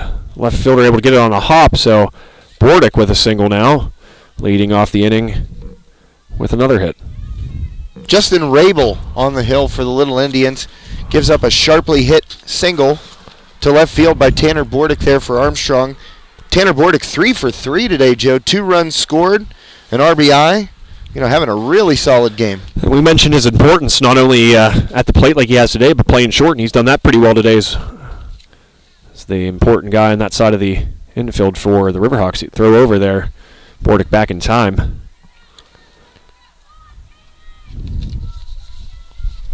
Yeah, Bordick has had a nice game offensively and defensively today for Armstrong. Big reason why they're up 12-1, Joe. This is Caleb Harriger sitting on a breaking ball, but that ball drops in. A looping curveball. The old 12-6 bender. That was indeed. On Caleb Harriger now at the plate, runner on first. He sits on this one down the line and Just foul. Just foul. Ripped it down there over the third baseline. Very similar to the last pitch there, Josh. Just needed to sit on it just a bit more. Yeah, I don't know if I'm Rabel, if I'm going to throw that one again. Bordick on first. He stays. It's a ball outside to Harriger, who is now playing first base. Started the game in right field for Armstrong. Yeah, Harriger also on base twice today. That big triple his last at bat. Ball fouled behind the plate.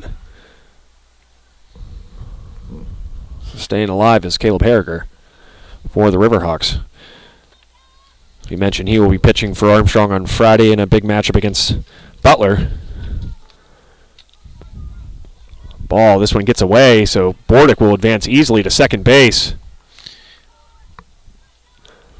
So Tanner Bordick now in scoring position for Harriger. As you mentioned, hit that RBI triple earlier in the game. Yeah, that's a pass ball right there on Indiana.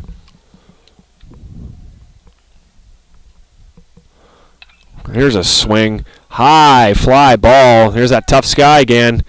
Ooh. Shortstop gets under it for the out. Bordick will stay on second, of course, but fighting it the whole way, Joe. that was tough. And you had all three players, the center fielder, left fielder, and shortstop kind of converging there, and the shortstop had to call the other two off and still battle that sun. So nice play there for Indiana. Yeah, all three of those guys coming in with their glove held up in front of their face trying to block that sun. Zach Stratiff at the plate. Catcher Zach Stratiff. He fouls this one. Will just sneak behind the backstop. So 0-1, 2. Stratiff. We learned earlier it was Stratiff.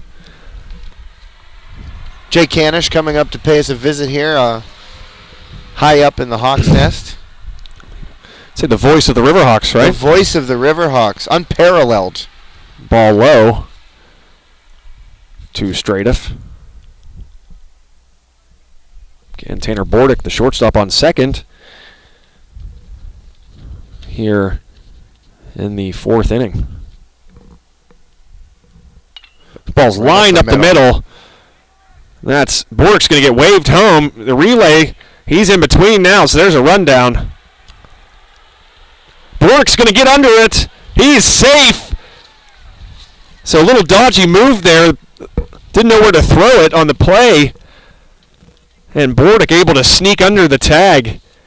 Not only that, but the batter advancing to second.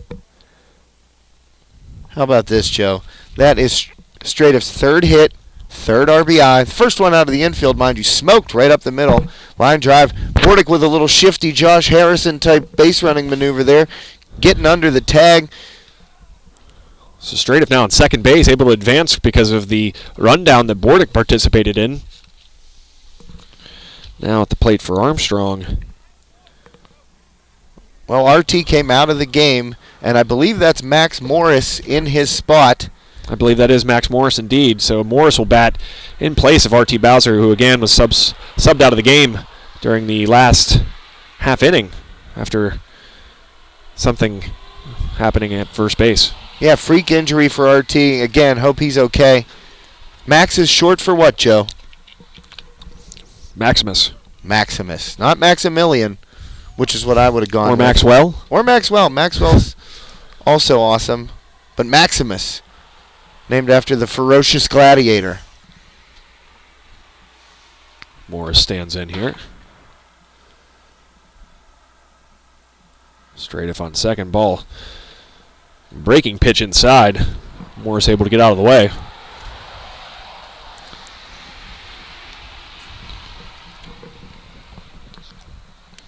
It's 13-1 here, Joe, on top of the hill. Armstrong. So Armstrong again scoring runs in each of its the first 4 innings here. Got to be happy if you're. Yeah, my scorecard is Riverhawks. peppered with blue diamonds right now, Joe.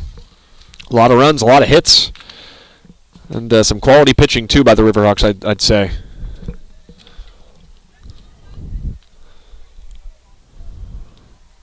Morris there with the strikeout. Here's J.B. Kunst, the 9th batter in the Armstrong order. J.B., a quick outfielder for the Riverhawks. He's a junior.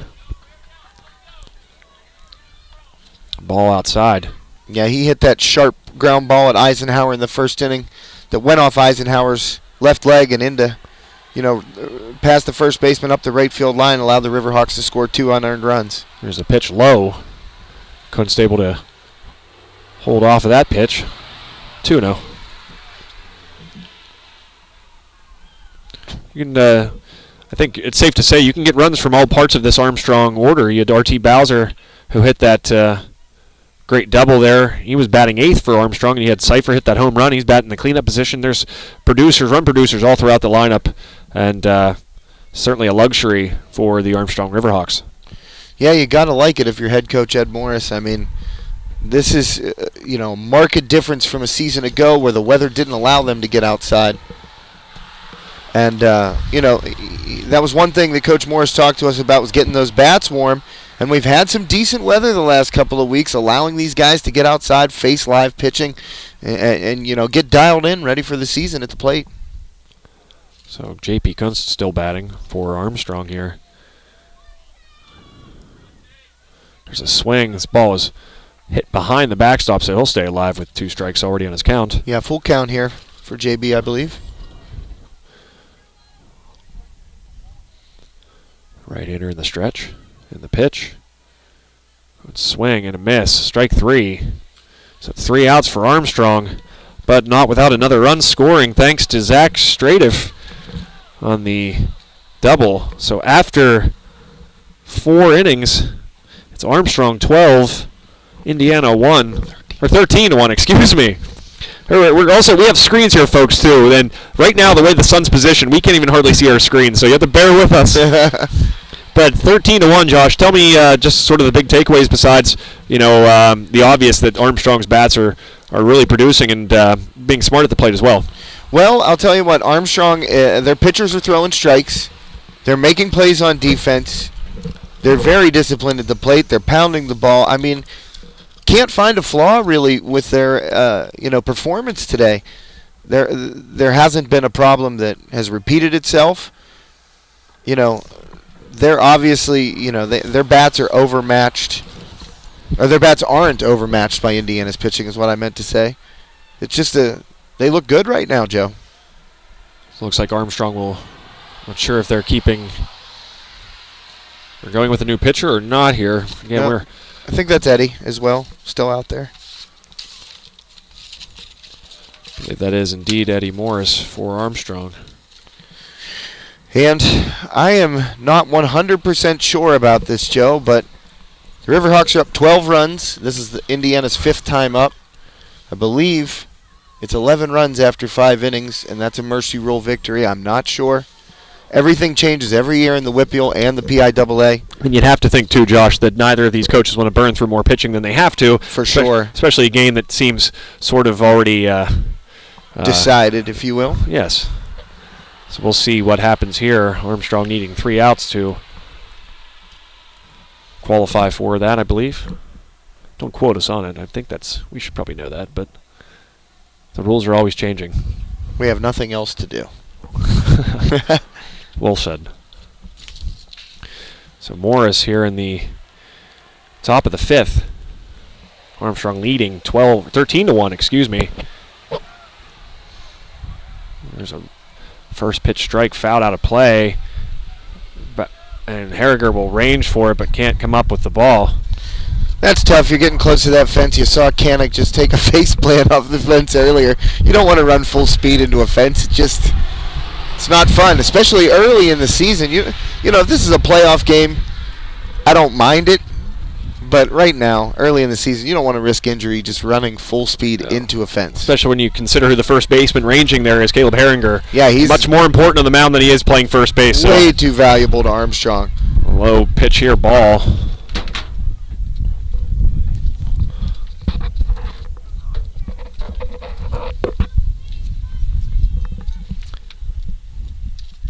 So 13-1, Eddie Morris operating for the Riverhawks low. Able to hold off at this pitch. Unlike a lot of the batters before, that low breaking pitch has been working for Morris here since coming in for Eli Wiles. Morris pounding the bottom of that zone. He's only really left one ball up in the zone, a hanging curveball that was swung through. Gets that one across for a strike. Armstrong here as the sun is kind of getting lower in the sky, kind of drooping behind where the backstop is. Be tough plays now for the outfielders when balls are hit to them. First it was that high sky, now it's that sun directly almost above the backstop. And we've spoken to Coach Morris about what home field advantage means to him. And, this is a difficult park to play in, Joe. The elements are always in play up here, at Armstrong. And Coach Morris, has his team conditioned to play in those elements. And strike 3 by Eddie Morris. That's his 3rd K since coming into the game. So they'll throw the ball around the horn. That's 1 out for Indiana here in the top of the 5th inning. Yeah, strikeout percentage for Eddie Morris at 50% right now, Joe. 3 of the 6 batters he's faced, he's mowed down on strikes. Morris will face the second batter this inning. I believe that's Brady Codman in the 8th spot. Third baseman. This is where he started the game for Indiana. Morris, the stretch, and the pitch. Ball's breaking ball way inside. Codman able to get out of the way. Morris's second pitch. So 1 out here in the top of the 5th inning. Armstrong up 13-1. Eddie Morris pitch, ground ball to third, knocked down, but unable to make the play is Noah Seifert. So that will be the first batter to reach for Indiana in this inning.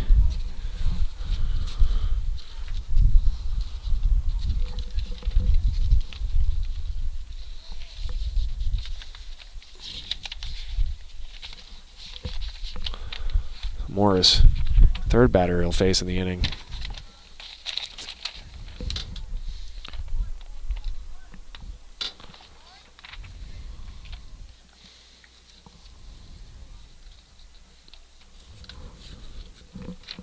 Ryan Putt at the plate right now. Morris, runner on first. Here's the pitch, low and outside. Josh, you're trying to mention something? Yeah, I believe that's Garrett Kelly in at third base now for Armstrong. I believe Seifert came out of the game. There's the pitch from Morris. This ball's hit down the left field line. It'll be close to and out of play. Able to get over there was the left fielder. I believe J.B. Kunst.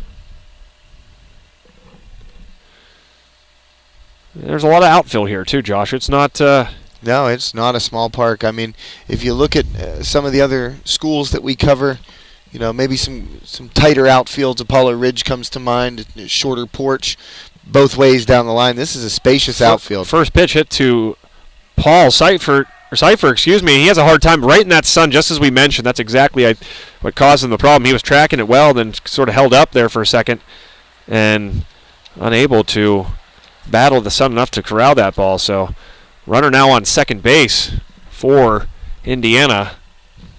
Top of the order here. I believe that was Jacob Fritz hit that ball. I believe this is Kanik. Yeah, I think I still had Ryan Putt on the card there. I believe he came out when Fritz came in to pitch. Here's Morris. Steps off. Looks to set runner back to second base. So Morris doing well here in relief for Armstrong. And Brandon Kanik of Indiana up, who played a solid game. Young man was on base in the first inning, got all the way around to third, but got cut down in a...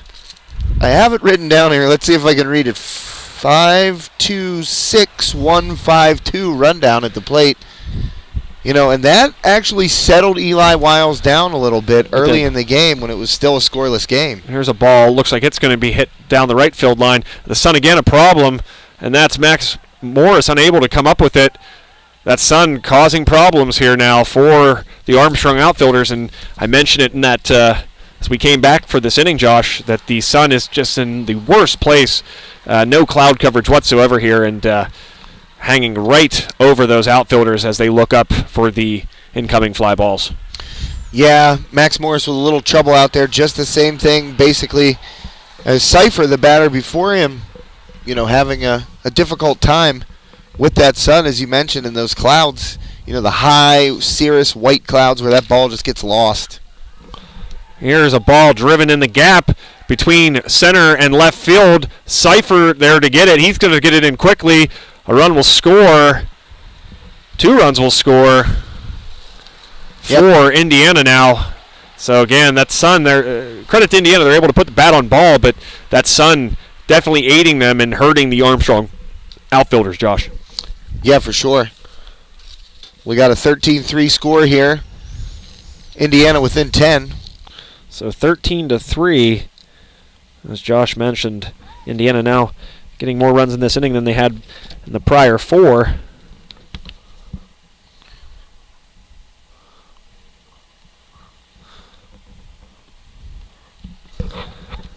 Morris with the pitch, ball low. So working that lower part of the zone is Eddie Morris still. The runner on first and third.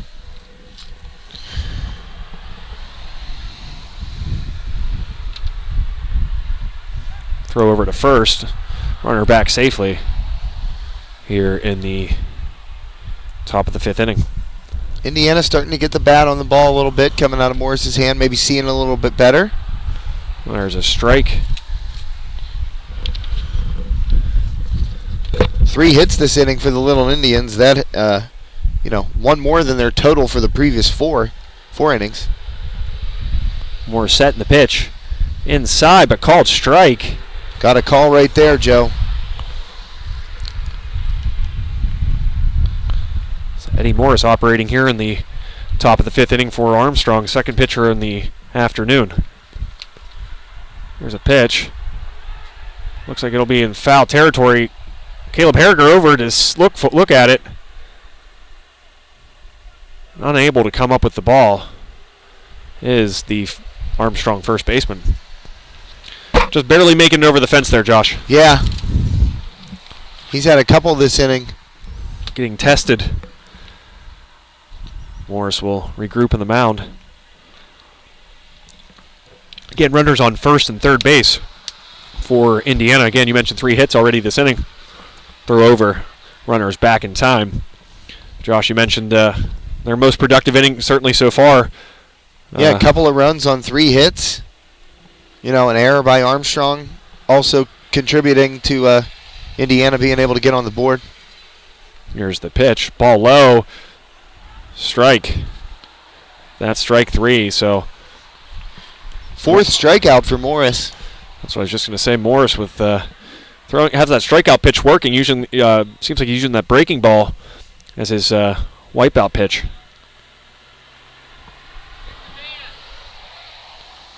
Yeah, low, kind of just falling off the table.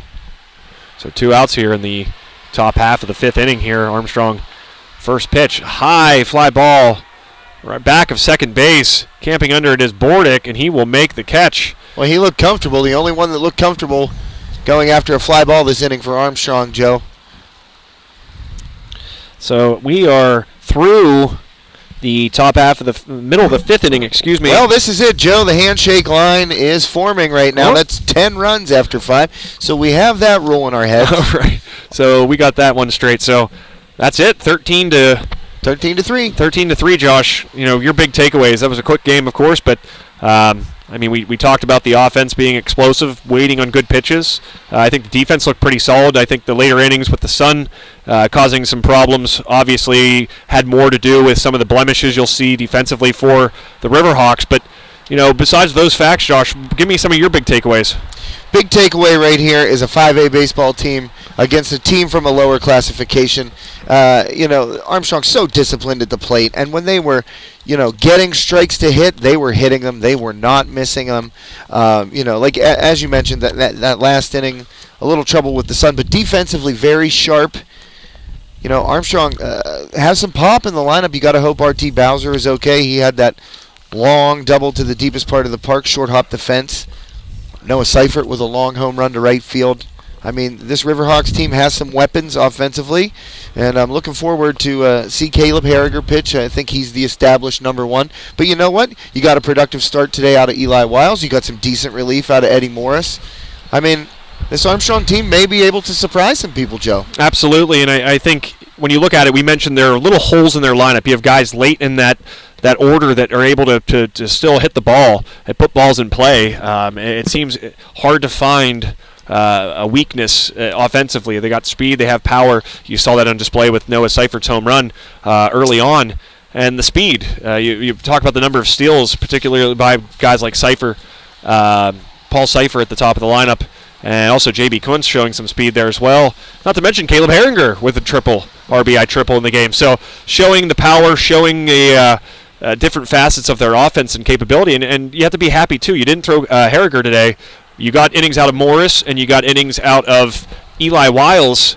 And no inning was too long either. We don't have the exact number on pitches. I'm not sure if you do, but not a high pitch total by either Wiles or Eddie Morris in this contest for Armstrong. Obviously, a lot of tough breaks for Indiana in this game. Some errors that I think really got the morale down quickly early on, and that had the biggest effect, I believe, on those early runs. 7 runs in the first inning, I believe, Josh. Yeah, 7 runs in the first, and that makes it easy for Armstrong to go out there and just throw strikes. And when you get a cushion like that, no matter who's your starting pitcher, you're comfortable when your team jumps out and scores 7 runs for you in the first inning, and that allowed Eli Wiles to go out there and be comfortable. I think offensively, I was really impressed with Tanner Bordick today, Joe. Opposite field, hitting the ball very hard, 3 for 3 today. I mean, Zach Stratoff also a 3-hit afternoon with 3 RBIs for him out of the 7th spot. So as you mentioned, run producers all over that lineup. And a noteworthy thing about Stratoff is the fact that he's stepping into the catcher's role that would have been occupied by Reese Matson. Of course, he was injured. But Stratoff, I talked to Coach Ed Morris about Stratoff, and he said he's a solid guy for the job. He couldn't ask for a better player in that role. And obviously, having the bat to go with it, you need a good catcher there, especially if you have somebody like Harriger who's established at the top of that order or the pitching rotation. It's nice to have a catcher that is not just a good batter that you're sticking behind there just to fill the position, but Stratoff is definitely turning into a catcher and not just an infielder like he was in years past. And one thing we should add also, Joe, a really nice bounce back for the Riverhawks today, a day after, Pine Richland, a 6A school, and Coach Morris told us that he thought Pine Richland was the 6A state champion, just looking at him, and they put it on Armstrong yesterday. I believe it was 14-2, 14-1, 15-1, 14-1, 15-1. It doesn't really matter when it gets to that point. Either way, a lopsided score. So for Armstrong to come out here and bounce back, yes, you're going from a 6A team to a smaller classification team in Indiana. I believe they're 4A. I believe you're right. And, I mean, that makes a difference in Western Pennsylvania. It certainly does. But from one day to the next, coming off that loss, getting that taste out of your mouth, it, having played sports, you want to win that next day. The next opportunity you have to win, you want to win no matter who you're playing. And the Riverhawks came out here today and pounded the ball and did just what they needed to do. This is non-section stuff prior to this, the games that really count. And you got to have confidence. You got to have morale going into those. So 13-3 is the final here between the Armstrong Riverhawks and the Indiana Little Indians. We're going to sign off with that. For Josh Schreckengoss, my name is Joe Rhodes. Visit us online at samplesports.com and on Twitter at samplesportsarm. Again, for Josh Schreckengoss, my name is Joe Rhodes. Thanks for joining us today for this whoopee old baseball matchup between the Armstrong Riverhawks and the Indiana Little Indians.